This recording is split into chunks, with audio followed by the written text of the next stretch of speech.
ও মা, আমায় কিছু খেতে দেবে? আমার খুব খিদে পেয়েছে। এই বুড়ি, সকাল থেকে শুধু খাই খাই শুরু করে দিয়েছিস।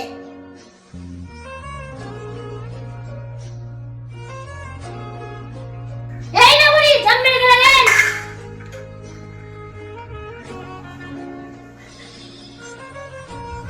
মা, তুমি এই দুপুরবেলা শুধু মুড়ি খাচ্ছ কেন? এমনি রে বাবা, ও কিছু না।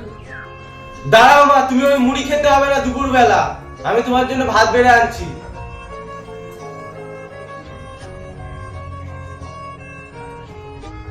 এ নাও, ভাতটা খেয়ে নাও। এই দুপুরবেলা তোমার মুড়ি কে খেতে বলেছে?